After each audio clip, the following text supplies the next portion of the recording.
Meus queridos, a paz do Senhor a todos. Quero agradecer primeiramente a Deus por esta grandiosa oportunidade de estar aqui mais uma vez e rever companheiro atendendo o seu convite, pastor Leonardo Messier. Sinto grato, estou vindo lá do Nordeste, estava no Maranhão, do Maranhão fui para o Piauí, peguei um calor lá de 40 graus, passei em casa, dormi uma noite, troquei a mala e vim para cá, para atender você. E vou ficar aqui até a próxima semana ainda, pregando no estado. Que Deus te abençoe. Continue te honrando. Todos os obreiros, fiquei feliz demais em ver meu amigo pastor Reginaldo Almeida. Deus te abençoe. Você continua jovem, formoso, sempre sorrindo. É rico, né? Ele é rico, é. Muita bênção. Prazer, Reginaldo. Já viajamos muito. Quantos querem continuar ouvindo a voz de Deus? Amém? Pega a sua Bíblia. Por gentileza, nós iremos falar algo aqui especial de Deus. No segundo livro dos reis de Israel, capítulo de número 4. Segundo livro dos reis de Israel, capítulo de número 4. Titularidade do texto: Eliseu aumenta o azeite da viúva. A partir do versículo 1.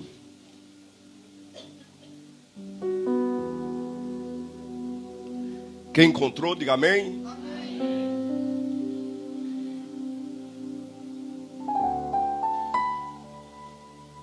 Hoje está tendo início da nossa convenção no estado do Mato Grosso, sendo realizado na minha cidade, onde eu resido, Rondonópolis, que fica a 160 quilômetros da capital, Cuiabá. Hoje tem aproximadamente, iniciou hoje amanhã, tarde, noite, amanhã eu pedi permissão ao meu presidente, que ele queria que eu estivesse lá, devido às outras viagens que eu tenho, mas ele entendeu e me permitiu estar aqui. Eu também agradeço pela vida do pastor Moisés, que assumiu há poucos dias o campo de Rondonópolis, Assembleia de Deus, Belenzinho Missão. Hoje deve ter umas 10 mil pessoas lá participando desse evento. E ele me abençoou. Eu tenho um pastor, viu, irmão? Sempre tive pastor. É que tem crente que acha que tem alguns itinerantes que não tem, mas eu sempre tive pastor. Fui criado por pastor, fui ensinado por pastor, escola dominical, liderança de jovens, pastoreei 11 anos igrejas. E Deus me deu a graça de viajar depois, pregando o evangelho do mundo. Amém? Vale a pena ter pastor. Que diz assim, versículo 1. E uma mulher das mulheres dos filhos dos profetas clamou a Eliseu, dizendo: meu marido, teu servo, morreu. E tu sabes que o teu servo temia ao Senhor, e veio o credor a levar-me os meus 2 filhos para serem servos. E Eliseu disse: que te hei eu de fazer? Declara-me, que é que tens em casa? E ela disse: tua serva não tem nada em casa, senão uma botija de azeite. Então disse ele: vai, pede para ti vasos emprestados a todos os teus vizinhos, vasos vazios e não poucos. Entra e fecha a porta sobre ti e sobre teus filhos, e deita o azeite em todos aqueles vasos, e põe à parte o que estiver cheio. Partiu, pois, dele, fechou a porta sobre si, sobre seus filhos, e eles lhe traziam os vasos, e elas os enchia. Sucedeu que cheios foram os vasos, disse a seu filho: traze-me ainda um vaso. Porém ele disse: não há mais vaso nenhum. Então o azeite parou. Então veio ela e fez saber ao homem de Deus. E disse ele: vai, vende o azeite, paga a tua dívida, tu e teus filhos vivei do resto. Amém? Podeis assentar.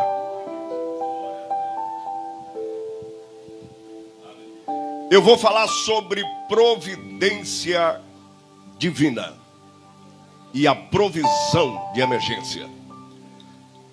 Dentro do conteúdo histórico que nós temos, o relatório concernente a este grande milagre realizado por intermédio da vontade do próprio Deus, utilizando, óbvio, o mecanismo humano, o seu mensageiro, a sua voz, para ser o instrumento para mudar de forma radical a vida de uma família que está passando o momento mais crítico daquele ano.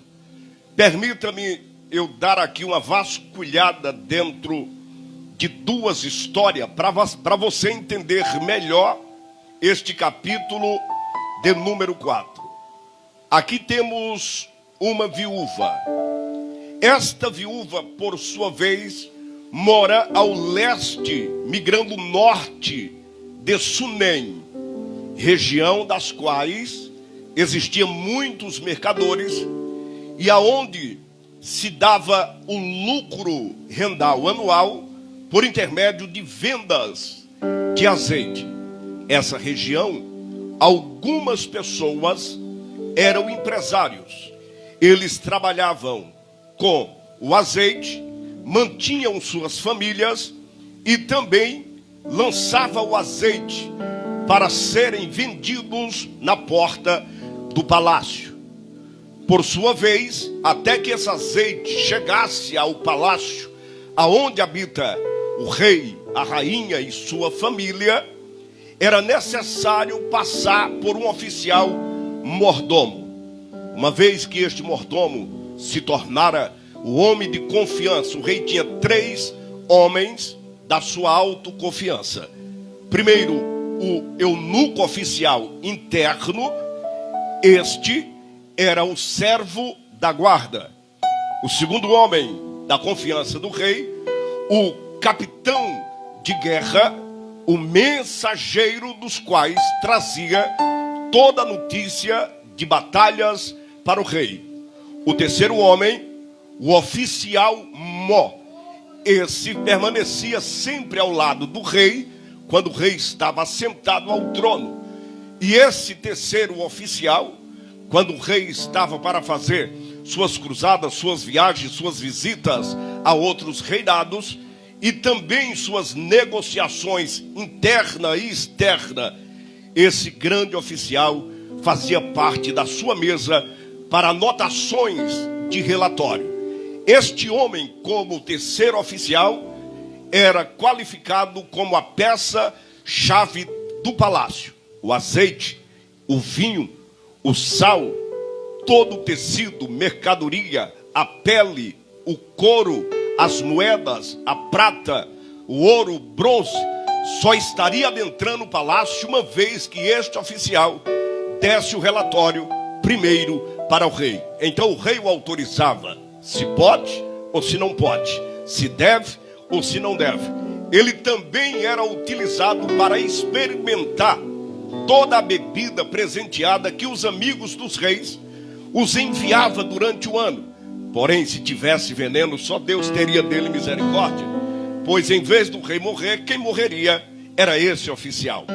Quando a Bíblia relata a história no capítulo 4, esta mulher está em pleno caos da sua vida financeira. Nós temos aqui 4 crises que ela vai enfrentar. E a crise vai se estabelecer a ponto de que Deus deve ser o único provedor e o recurso para mudar a sua história. Sabemos que às vezes na nossa vida somos cercados por diversas situações indigestas. Existem situações que nós provocamos e pagamos um preço por ela. Existem outras situações que terceiros provocam e pagamos um preço caro por terceiros. Mas existem situações opostas que o próprio Deus cria para nos preparar, para nos moldar, para nos ensinar. Vivemos degrau a degrau, caminhando para o crescimento. E às vezes as situações adversas, pensamos até que seja o fim da nossa vida, o fim de um ministério, o fim de uma obra, o fim de um chamado, o fim de uma vocação. E não, nesse momento Deus vai nos recalcar e nos abalizar com mais experiência, nos moldar, nos estruturar. Aquilo que se trata de coisas maiores que Deus há de fazer na sua vida, na minha vida, em nossas vidas, são exatamente proporcionados por essas crises que nos atêm. Mas permita eu lhe dizer que essas crises que às vezes nos alcançam, não é para um final da história. Essas crises é para dar um ponto inicial para o crescimento, para o teu fortalecimento, para você chegar mais longe, para você enxergar coisas maiores, para você aderir e adquirir coisas melhores para a sua própria vida. Pegue a sua mão direita, coloque no ombro da pessoa que está do seu lado e diga para ela: Deus está preparando algo muito melhor para você ainda este ano. Isto é uma verdade escrita dentro da palavra de Deus. Quem acredita nisso, levante a mão e dê um glória para o nome de Jesus. Ora, esta mulher, ela está vivendo o caos e a dívida chegará. Primeiro, o problema começa ocorrendo pela morte do seu marido. Quem era o seu marido? Pois ela vai buscar o profeta. Quem era o profeta? O sucessor de Elias, o profeta Eliseu, o homem da porção dobrada, o homem que realizará 2 vezes mais milagres como Elias tinha realizado. Ora, e este profeta é o intercâmbio entre o homem e entre Deus. A Bíblia diz que naquele tempo, quando alguém estava com suas necessidades afloradas em suas vidas, se buscava a Deus através da oração. Mas quando não se tinha resposta por sonhos, por visão e por palavras de alguém, então se buscava no tempo, que era chamado até então de vidente, mas conhecido como profeta. E a este profeta era passada a sua necessidade. E o homem de Deus de imediato buscaria ao Senhor. E quando ele buscava ao Senhor, o Senhor lhe dava uma resposta para resolver a situação e a circunstância de aperto que aquele povo, ou aquele homem, ou aquela mulher estava vivendo naquele instante. Bendito é o povo e bendito somos nós quando temos um homem de Deus que busca ao Senhor e o Senhor traz a ele a resposta para o povo. Israel sempre viveu nessa dependência do sacerdote, do nazireu juiz, de um monarca como seu rei e de um profeta para ser o porta-voz de Deus à nação. Automaticamente os profetas naquela época, eles não viviam como alguns hoje se intitulam profetas, de casa em casa. Não. O profeta só se deslocava do seu setor sagrado uma vez que o Senhor lhe autorizasse. O profeta tinha 3 lugares diretos dos quais ele consagrava a sua vida a Deus. O primeiro lugar seria Betel, o lugar da casa de pão. Era onde a lei do Senhor era meditada e estudada. A lei do Senhor era pesquisada. Ele só sairia do setor Betel para o lugar chamado lugar da oração. Então ele se retirava do ambiente e partia para algum lugar dos quais ele tinha colocado como lugar sagrado. Lembra do profeta Elias, que gostava de ir ao Carmelo? O profeta Elias, que esteve no Monte Horebe, o grande profeta Moisés, que esteve no Sinai. Então os profetas sempre escolheriam um lugar para falar com Deus. O período de oração de um profeta baseia-se entre 6, 8 a 9 horas de oração. Israel sempre viveu em 3 vigílias proféticas. A primeira vigília das 6 até as 9 horas da noite. A segunda vigília das 9 até a meia-noite. E a terceira vigília da meia-noite até as 3 ou 4 horas da manhã. Algumas se prolongam até o momento que o sol está nascendo. Então o profeta ou estaria em Betel, vamos colocar Betel, igreja, ou ele estaria na casa do Senhor, ou ele estaria em um lugar dos quais ele consagrou para orar. O terceiro lugar que esse profeta se apresentaria seria direcionado ao local do holocausto, do sacrifício e das ofertas ao Senhor. Então ele estaria próximo ao altar do templo, ou diante do próprio rei de Israel. O profeta não se direcionava ao povo enquanto estivesse o rei. Em primeiro lugar, a mensagem vinha de Deus para o profeta. O profeta recebia a mensagem. O povo tem uma liderança. Então o profeta direcionava a mensagem à monarquia, ao rei da nação. Se o rei acatasse, se o rei obedecesse, então ele exigia que o rei reunisse toda a nação na parte da manhã e falasse tudo o que Deus ordenava. Quando o rei não aceitava as ordens de Deus, então o profeta buscava o sumo sacerdote. Ele iria até o lado religioso de Israel e passava toda a mensagem ao sumo sacerdote. Desta vez, o sumo sacerdote ouvia e ia até o rei. Porém, o rei bloqueava o sumo sacerdote. Ele procurava então um sacerdote. E ele iria trabalhando entre a monarquia, a área política e a área religiosa. Quando a área religiosa se omitia e não queria declarar a ordem do Senhor, então este profeta se direcionava de uma forma especial a toda a nação. Aí ele era visto no vale, no deserto, nos montes, entre as rochas e nos campos, levando a palavra do Senhor. O profeta não ficava de porta em porta, de casa em casa, e não brincava com profecias nem com revelação. O profeta só tinha 2 tipos de mensagem. A primeira mensagem, vitória. A segunda mensagem, maldição e conserto ao Senhor. Só sai se Deus mandar. Só caminha se Deus autorizar. Só entrega se Deus ordenar. Só profetiza se o Espírito revelar. Assim era a vida do profeta. E Eliseu estava na terra, na cidade de Sunem. Esta mulher é casada com um oficial, porém o seu marido temia o Senhor, o seu marido servia ao Senhor. Porém o seu marido aparece dentro da história judaica. Quem é o seu marido? Quem era o esposo desta mulher? Por que é que este milagre ocorreu na sua vida? Que tipo de crédito ela tem para Deus realizar um milagre tão estupefato na sua história? Que credibilidade tem esta casa para Deus realizar um sistema miraculoso dos quais toda a sua dívida será paga? Eu não estou falando de coisa pequena.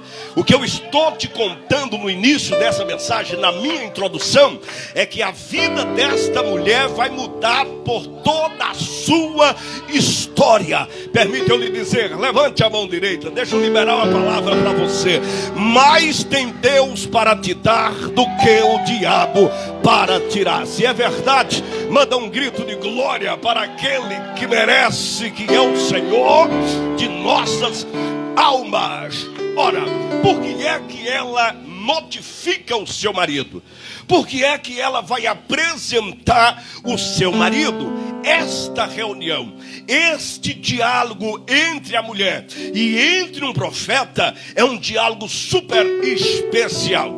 Ela está diante de um escolhido. Ela está diante de um homem que é passageiro. Ele pode estar aqui hoje e amanhã ele estará em outro lugar. E ninguém saberia aonde mais ele estaria.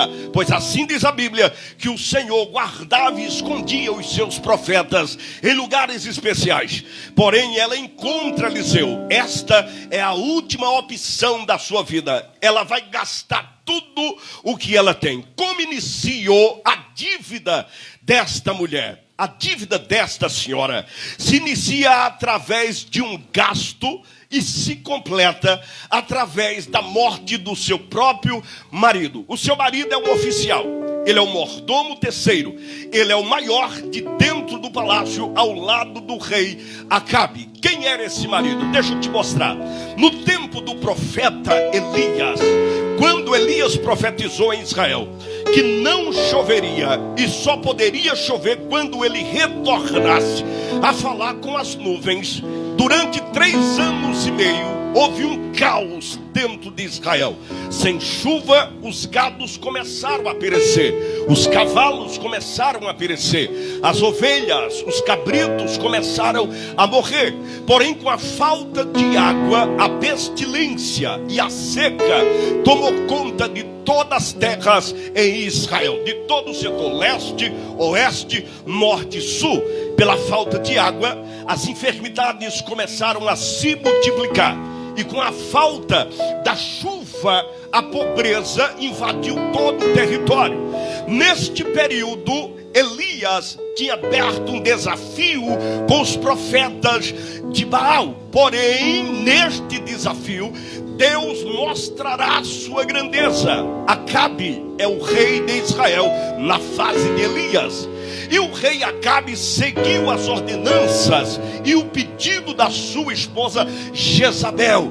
Acabe vai abolir o altar do Senhor. Junto com Jezabel, matará os profetas do Senhor. Só que neste tempo, Deus vai esconder 7.000 profetas, dos quais estará debaixo das suas asas.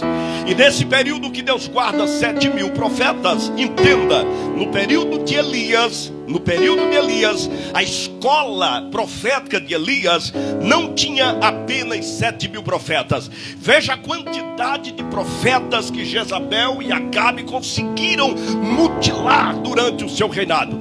A escola de profeta de Elias chegou a ter mais de 23.000 alunos que seriam profetas. Desses 23.000 alunos, apenas 7.002 profetas sobraram. Os 7.000 que foram guardados pelo Senhor, ou seja, 7.102. 7.000 guardados pelo Senhor, 100 que foi guardado por um mordomo oficial de Acabe. Quem era o mordomo oficial? O esposo da digníssima que eu li. Como era o seu nome? Seu nome é chamado de Obadias. Quando Jezabel ordena a mortandade dos profetas, ele conseguiu pegar 100 homens de Deus, e de 50 em 50 ele foi guardando na caverna. E a Bíblia diz que ele manteve o sustento desses profetas com o alimento interno do palácio, pão que estava escasso e a água que era coisa rara naquela época. Ele vai manter esses 100 profetas. Então Deus guardou 7.000, Obadias guardou 100. Temos aqui a existência, primeiro, do profeta Elias, e em segundo, o profeta Micaías. Eliseu virá depois. Então temos 7.102 profetas vivos em ativa pelo reino de Deus. Preste bem atenção. Neste período em que Obadias estava trabalhando ao lado de Acabe, Obadias é o homem que trabalha com a compra de azeite. Ele faz o faturamento e o superfaturamento da renda de dentro do palácio. Ele administrava a alimentação, ele administrava a iluminação, ele administrava a compra do azeite de unção, e ele administrava o azeite que era transformado em pasta para se fazer remédio. E essa pasta era utilizada para tirar a caspa do couro cabeludo e matar os piolhos. E essa pasta também servia para escovar os dentes e limpar a língua, o higiene bucal. Então Obadias administrava o que entrava dentro do palácio. Obadias também recebeu o ofício de procurar aonde estava em qualquer país o profeta Elias. Diz a Bíblia que Acabe chamou Obadias um certo dia e disse para Obadias: olha, vai em busca de Elias. Eu vou pela direita e tu vai pela esquerda. Se tu for pela esquerda, eu vou pela direita, mas eu quero achar este homem.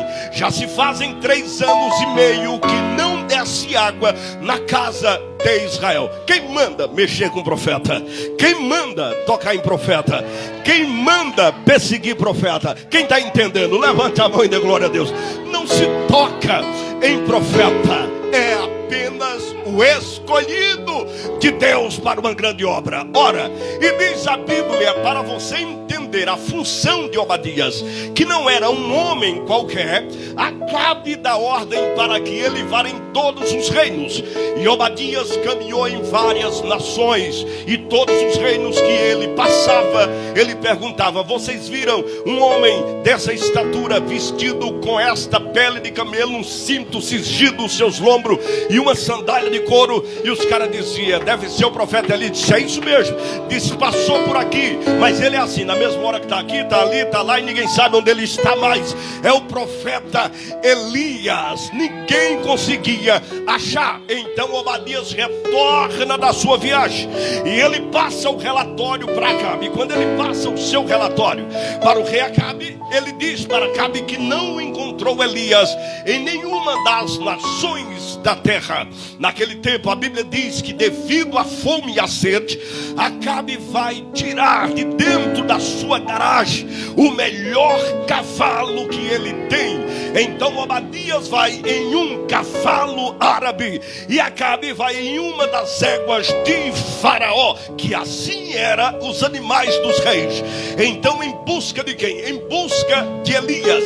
Perceba que no contexto histórico, Acabe não anda com qualquer Zé Mulambo, não. Acabe anda só com Obadias. Obadias era o cara. Obadias era o personagem. Obadias não era um pobre, como eu vi um pregador dizer. Obadias era um homem rico, cheio de ouro, cheio de vinho, cheio de azeite, cheio de púrpura, cheio de bens e joias. A casa de Obadias era uma casa farta.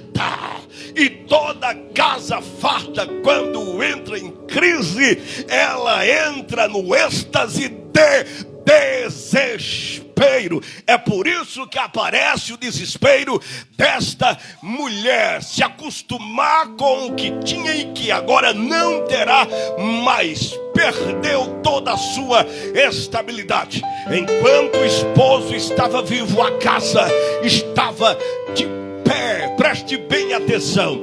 Aí diz a Bíblia que Acabe disse a Obadias: tu vai pela esquerda, eu vou pela direita, mas vamos achar Elias. Permita-me dizer, quem não queria ver a cara de Elias há 3 anos e meio atrás, chegou a dizer: quem és tu, ô baixinho? Quem és tu, ô profetinha? Quem és tu, ó ungidinho, que vem aqui dizer que não vai chover? Ora, até então era assim, né? Mas nada melhor do que um dia após o outro, 3 anos e meio depois, a casa vai cair para Acabe. A casa vai cair para Acabe. E agora ele vai procurar Elias. Quem não te procurou ontem, vai te procurar hoje. Quem não te procurar hoje, vai te procurar amanhã, mas vai te procurar. Levante a mão direita para o céu. Levante a mão direita para o céu. Diga comigo: Senhor, quem me despreza hoje vai tentar me buscar amanhã. Coloque a mão no ombro desse crente e diga para ele: me valoriza enquanto eu estou perto de você. Diga: me honra enquanto eu estou perto de você. Deixa eu dar um autógrafo na tua Bíblia enquanto eu estou perto de você. Diga para ele: me abraça hoje enquanto eu estou perto de você. Porque a partir de hoje Deus vai me levantar, Deus vai me ungir, Deus vai me enviar. Quem tem promessa? Quem tem promessa? Quem tem promessa? Eu creio. Eu creio. Eu creio. Agora vai atrás de Elias. Pegou o seu cavalo e saiu. Lá vai Obadias e lá vai Acabe. Deus não deixa a besta fera de Acabe achar Elias, mas Deus permite que o seu servo. Deus permite quem? O seu. Quem é o seu servo? Obadias. Porque servo? Homem que guardou profeta, blindou profeta, homem que deu água para profeta, homem que levou pão para o profeta. Ei, homem especial. Quando ele está no deserto, ele vê um homem baixinho. Segundo alguns dizem que Elias tinha estrutura pequena. Elias era um homem baixo, franzino, um cinto cingido os lombos. Obadias parou o cavalo e disse: ei, homem. E ele parou e olhou para Obadias e disse: quem és? Eu sou Obadias, servo do rei Acabe. E olha, quem está te procurando não é a militar de Israel, não é a civil de Israel, não é a federal de Israel. Quem está te procurando é o trono de Israel.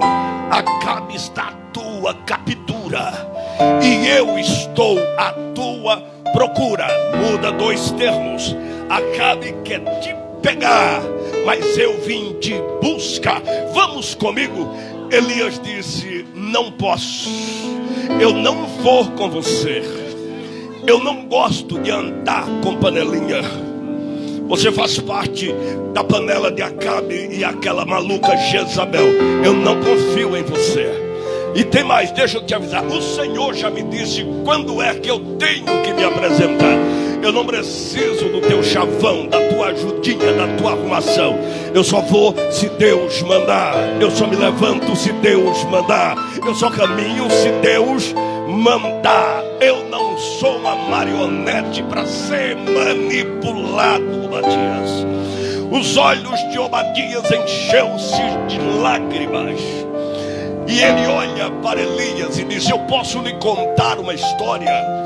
Deixa eu lhe contar uma história. Diz: que história? Seja rápido, objetivo. Eu não tenho tempo para balela, para blá blá blá. Não, para mimimi. Fala, rasga o que tu tem.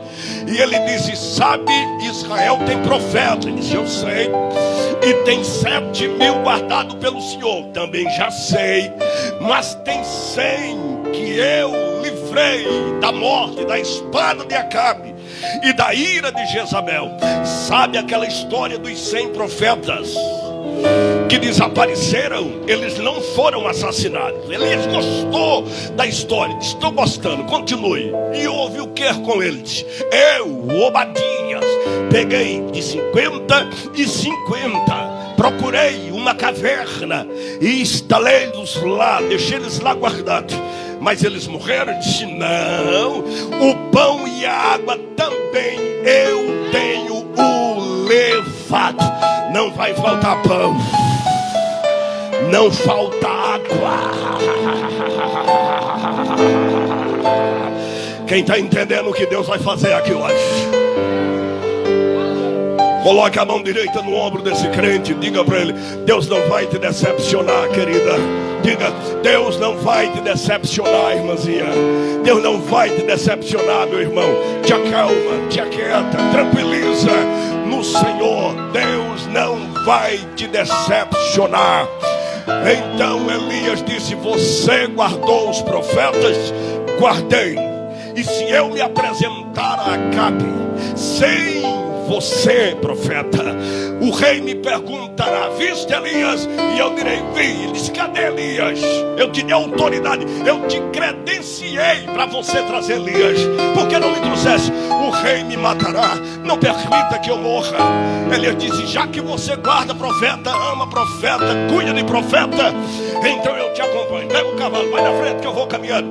E se apresentou. Esse Obadias, na morte de Acabe, seu filho Jorão assume o trono em Samaria. Porém aderiu o pecado de seu pai Acabe e de Jeroboão, filho de Nebate. É neste período que Obadias morre. Quando Obadias morre, preste atenção, neste momento o novo rei Jorão passará revista em todo Israel. o seu coração é mau, o seu coração é diabólico, a sua vontade é 100% usurpadora. Ele quebrará as regras do Senhor. Regra número 1, pela lei do Senhor: não se cobra imposto da casa dos quais o marido já faleceu. Ao contrário, a casa que tem a viúva, esta casa deve ser abastecida mensalmente. Número 2, não se pode levar escravo filhos que perderam seu pai e só tem a sua mãe.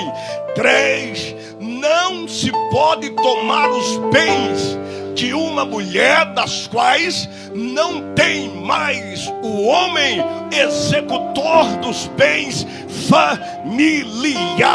Preste bem atenção. Todas as vezes que você lê essa história, você para no contexto e diz: quem é o credor? O credor da história é o filho de Acabe, Jorão. Então ele cobrará algo que não pertence a ele usurpará. E olha que nesse tempo, a Bíblia diz que o rei Mesa, que é o rei de Edom, este rei, ou seja, de Moabe, pagava 100.000 carneiro e 100.000 ovelhas com lã para Israel. E todos os anos ele levava para negociações 100.000 cabeças de gado. Mas o Satanás, depois que ficou no trono, mesmo rico, o cão entrou nele. Ele agora vai atrás do dinheiro dos pobres e atrás do dinheiro das viúvas. Como não bastasse, permita eu lhe dizer, no primeiro ano da morte de Obadias, ele instaura e instala a cobrança dos impostos que não deveria, sem exceção de quem tem marido e de quem não tem. Então, cobrando-se o imposto, se não tem no primeiro ano o imposto, o que era retirado, os bens internos da casa, os utensílios, era levado embora. Perceba que esta família ficará apenas com um só vaso. Todos os utensílios foi arrancado. Cobra o imposto, se não tiver, leva o que tiver dentro de casa. No segundo ano, na segunda cobrança, se o imposto não fosse pago, então os animais, ovelhas, gados, carneiros, cabritos eram levados. Obadias tinha gados, ovelhas, carneiros e cabritos. Obadias tinha bens. No terceiro ano, se não pagar o imposto, então levai um pedaço da terra. Não era levar ao palácio, era instalar os animais do reino, dos servos, capitães e dos generais na fazenda que não pertencia a eles. Para assim, no quarto ano, se o imposto não fosse pago, então a última tentativa no quarto ano era: levem os seus filhos. Esta mulher primeiro perdeu o seu amor, o seu marido. Segundo, perdeu os bens da sua casa. Terceiro, perdeu a propriedade que é por herança. Não há um rei em Israel que perca o juízo para fazer isso. O Senhor disse a Moisés: e os filhos de Israel terão suas terras por herança. E a herança não se vende, não se troca e não se dá. É uma herança de vô, pai, filhos, herança repassada. Sabemos que existe 4 tipos de herança. A primeira herança é genética, sanguínea, herança do pai e herança da mãe. 23 cromossomos masculino e 23 feminino. Essa é a herança genética.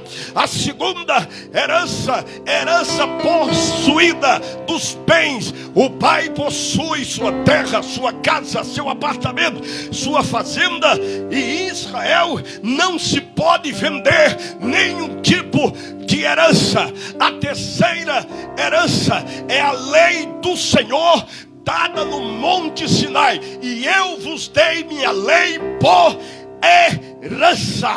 A quarta herança é a graça de Cristo. Efésios 2:8. Pela graça sois salvo mediante a fé. Isto não vem de vós, mas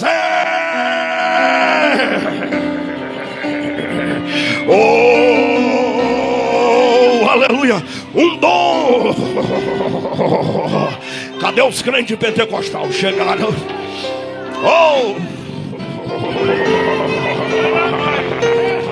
Bendito é o nome do Senhor. Bendito é o nome do Senhor.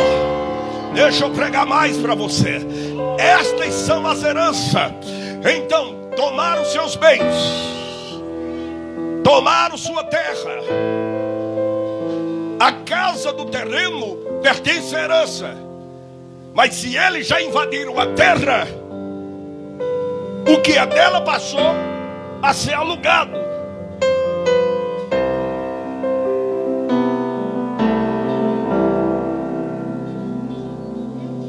Como não se bastasse, a morte entrou dentro de casa.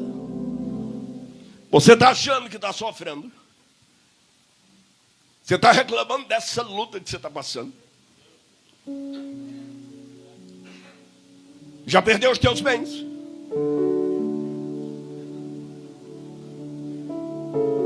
Já tomaram a tua casa? E agora vão levar os teus filhos? Ela está no 4º ano. Crise se instaurou na casa.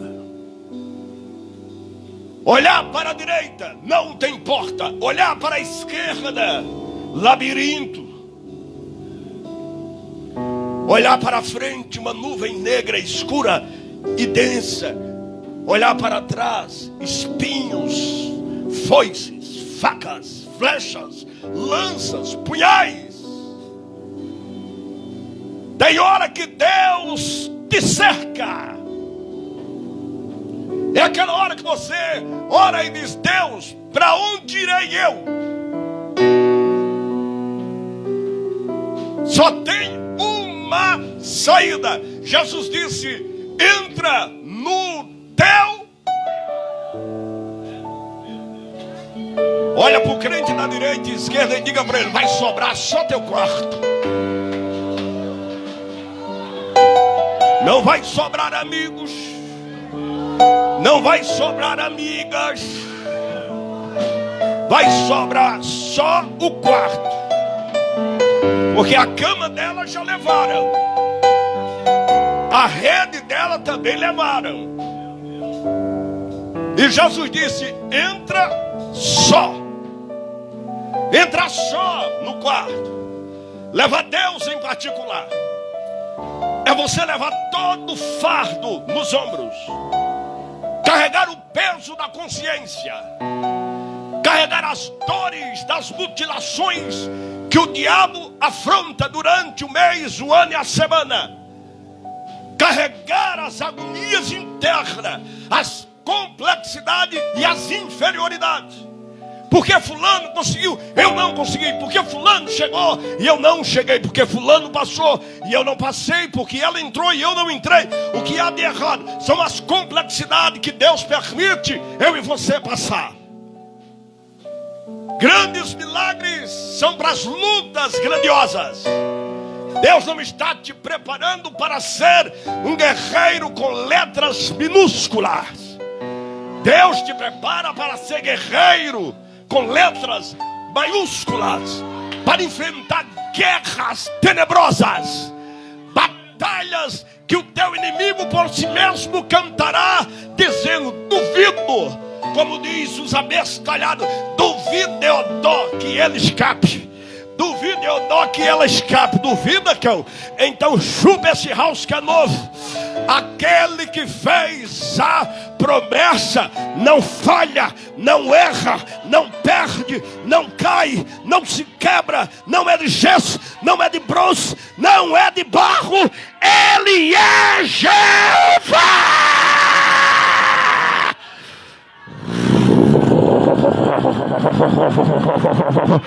Quem tem glória dá glória, quem tem aleluia dá aleluia. Vai passar!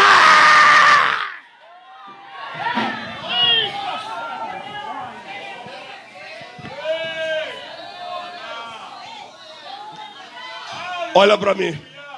Passa a mão na barriga assim. Olha para quem está do lado, diga: tá vendo essa barriguinha aqui?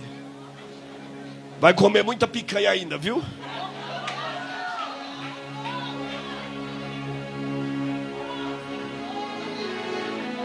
Faz assim, ó. Diga: tá vendo esse corpinho aqui? Vai vestir muita roupa linda ainda. Vai torcer teu bico, invejoso. Invejosa. Cadê o dedo de profeta? Levanta o dedo de profeta. Aponta para o pé. Diga: tá vendo meu pezinho? Vai calçar muito sapato lindo ainda. Se é pentecostal e não tem medo de dar glória a Deus, faz barulho. Oh, recebe a palavra que Deus está bradando dentro da tua alma. Deus não falha. Deus não erra. Você não será envergonhado, diz o Senhor dos Exércitos. Quem pode adorar? Quem pode adorar? Quem tem glória dá glória, quem tem aleluia dá aleluia. É o Eterno. Ele pode, Ele manda, Ele sabe, Ele faz, Ele tem, Ele é, Ele ordena. Deus vai entrar nesta peleja.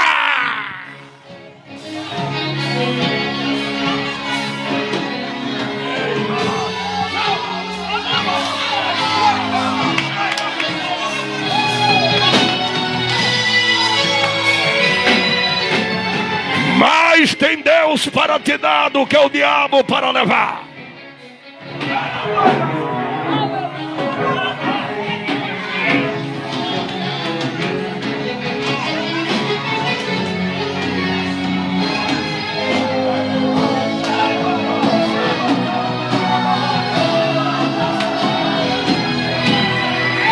O varão de branco está entre nós. A presença do Altíssimo governa nossas almas. Deus é absoluto.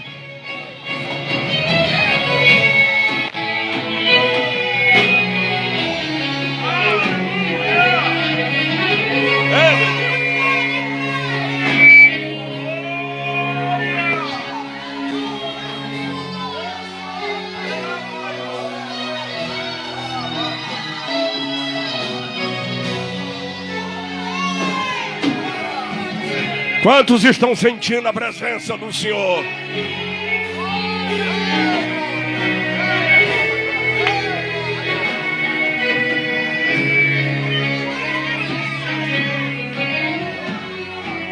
Escute.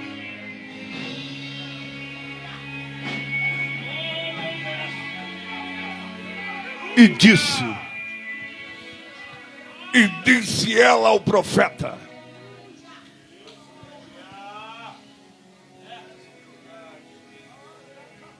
o meu marido, teu servo,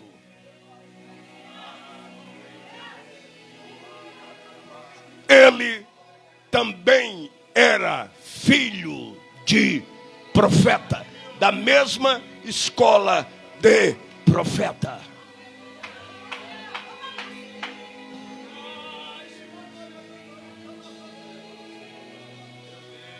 Homem justo e fiel. Alguém disse que ele era um mau administrador, que ele não soube controlar as dívidas internas e deixou ela com a bomba na mão quando morreu. Ué, e alguém agora sabe qual é o dia que vai morrer?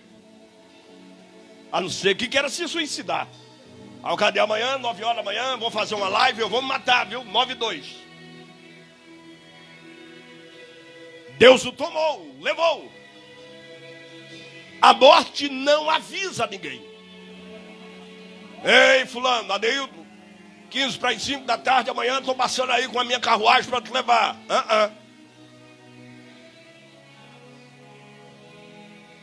Quando o nosso amigo pastor Reginaldo Luiz Antônio faleceu no acidente aéreo, ele sabia que morreria.